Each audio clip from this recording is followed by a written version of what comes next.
Рақымдарым, бір сұрақ қояйыншы сіздерге. Егер мен сізге әйелдердің 90% ер адамның қалай шын жүрегімен байланысатынын дұрыс түсінбейді десем, сенесіз бе? Көп жағдайда біз не істейміз? Көбірек сөйлейміз, сезімімізді айтамыз. Мені түсін, маған көңіл бөл, маған жылы сөз айт дейміз.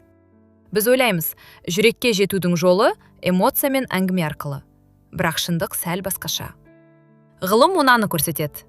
Ер адамның миы байланысқа біз ойлаған жолмен кірмейді. Ер адамдар өздерін мен бәрін бақылап отырмын деп ойлайды. Бірақ шын мәнінде олардың ішінде автопилотта жұмыс істейтін, көрінбейтін эмоционалды магниттер бар. Олар соған тартылады. Саналы түрде емес, ішкі механизммен. Қарапайым тілмен айтайын.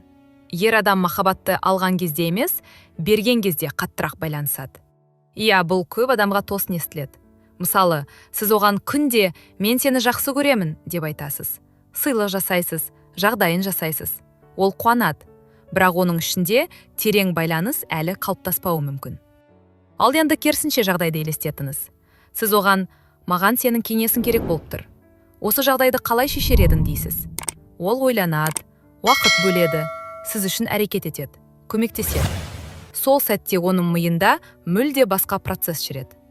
Зерттеулер көрсеткендей, ер адамдарда байланысқа жауап беретін өз гормоны бар, вазопрессин.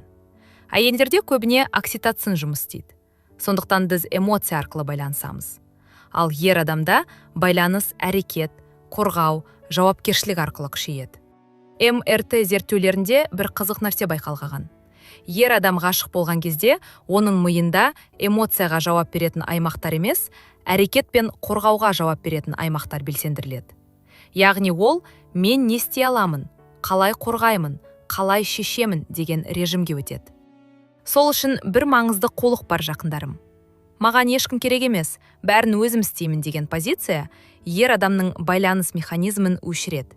Ал сенің пікірің маған маңызды, сен жанымда болғанда өзімді сенімді сезінемін деген сөздер оның ішкі қорғаушы режимін қосады. Бірақ назар аударыңыз, бұл әлсіз болу деген сөз емес. Бұл ақылды болу. Тағы бір маңызды дүние. 43 елде жүргізілген зерттеулер көрсеткен, ер адамның эмоционалды байланысы инвестиция арқылы қалыптасады. Инвестиция дегеніміз тек ақша емес. Уақыт, күш, назар, энергия. Мысалы, ол сізге көшуге көмектесті. Сізді жұмысқа апарып тастады. Түнде проблемаңызды тыңдап отырды. Сіздің ата-анаңызбен танысуға келісті. Ол не істеп жатыр? Инвестиция салып жатыр. Ал адам миы былай жұмыс істейді. Мен бұған сонша күш салдым. Демек, бұл мен үшін маңызды. Сіз үнемі өзіңіз жүгіріп, өзіңіз шешіп, өзіңіз ұйымдастырып жүрсеңіз, ол үйреніп кетеді. Бірақ сіз оған мүмкіндік берсеңіз, шешім қабылдауға, көмектесуге, қорғауға, ол сізге тереңірек байланып қалады. Мұны манипуляция деп қабылдамаңыз. Бірақ иә, бұл психология. Ал психологияны білетін адам ойынды басқаша ойнайды. Жақындарым, ең үлкен қателік ер адамды сөзбен байлаймын деп ойлау. Оны әрекетке кіргізіңіз. Өзін керек сезінсін, өзін маңызды сезінсін, өзін қорғаушы сезінсін. Сонда ол, мен оны қалаймын деп емес, мен онсыз болмаймын деген деңгейге өтеді. Бірінші триггер. Оған сізді қорғауға мүмкіндік беру. Қорғау дегенде бірден төбелесіп біреуді ұрып соғу деп ойламаңыз. Біз 21 ғасырдамыз. Мұнда психологиялық қорғау туралы айтып отырмын. Көп әйелдер не дейді? Өзім істеймін, маған ешкімнің көмегі керек емес, бәрі бақылауда. Сырттай мықты көрінеді, иә? Бірақ дәл осы сөздер ер адамның ішіндегі қорғаушы режимін өшіреді. Ал енді басқаша айтып көріңізші. Осы жағдайға сен қалай қарайсың? Маған сенің пікірің маңызды. Сен жанымда болсаң, өзімді сенімді сезінемін. Қараңызшы, айырмашылық бар ма? Бірінші нұсқада сіз оны шетке итеріп тұрсыз. Екінші нұсқада оны ішке кіргізіп, серіктес қылып тұрсыз. Ер адамның ішінде ежелгі бағдарлама бар. Ол өзін керек, маңызды, қорғаушы сезінгісі келеді. Сол сәтте оның миында нақты химиялық процесс жүреді. Вазопрессин бөлінеді, дофамин қосылады. Ол өзін мен бұл адам үшін маңыздымын деп сезінеді. Бірақ мұнда бір нәзік қулық бар. Әлсіз болып көріну емес. Мені құтқар деп жабысып алу емес. сіз өзін өзі ұстай алатын, бірақ оны таңдаған әйел болуыңыз керек. Айырмашылық үлкен. Готманның зерттеулерінде қызық нәтиже шыққан. Ер адам өзін керек қорғаушы сезінетін жұптарда терең эмоционалды байланыс әлдеқайда жоғары болған. Себебі ер адам өзін жай ғана жігіт емес, крек ретінде сезінеді. Екінші триггер көп адамды таңғалдырады. Ер адамдарға эмоционалды қауіпсіздік өте қатты керек. Я олар қатты көрінеді. Я олар сезімін көп көрсетпейді. Бірақ бала кезінен көбіне жылама, мықты бол, ер адамсың ғой деген сөз естіп өскен. Соның салдарынан ішінде сауыт пайда болады. Сырттай суық, іштей жай ғана қорғаныс. Егер ол бір күні сізге ашылып, уайымын айтса, сол сәт өте маңызды сәт. Сен неге бұлайсың? Еркек емессің бе?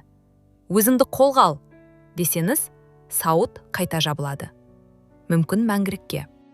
Ал егер бөліскеніңе рахмет. Бұл сен үшін маңызды екенін көріп тұрмын. Сенің сезімдерің маңызды, десеңіз, оның жүйке жүйесі тынышталады. Ғалымдар мұны нейрорегуляция дейді. Қарапайым тілмен айтсақ, сіз оның жанында қауіпсіздік сезімін жасайсыз. Ер адам өзін қауіпсіз сезінген жерде ғана шын байланыс орнатады. Енді үшінші триггер. Бұл жерде көп адам қателеседі. Ер адам өзіне ғашық болғанға емес, өзі ғашық болған адамға көбірек байланысады. Қарапайым мысал. Егер сіз үнемі бірінші жазып, үнемі кездесуді ұсынып, үнемі бәрін ұйымдастырып жүрсеңіз, ол жай қабылдаушы болады. Ол инвестиция салмайды. Ал адам инвестиция салмаған нәрсеге қатты байланыспайды. Ер адамның миы бизнесмен сияқты жұмыс істейді. Мен қанша салдым? Уақытымды, күшімді, ақшамды, энергиямды. Егер ол көп салса, оның ішінде демек бұл құнды деген сигнал күшейеді. Мысалы, ол сізге сыйлық алды, көшуге көмектесті. Түнде 2 сағат отырып, мәселеңізді тыңдады. Достармен таныстырды. Бұл жай әрекет емес, бұл инвестиция. Әр осындай сәтте дофамин, серотонин, вазопрессин бөлінеді. Яғни нақты химия жүреді. Байланыс күшейеді. Бірақ назар аударыңыздар жақындарым. Мәжбүрлеу жоқ.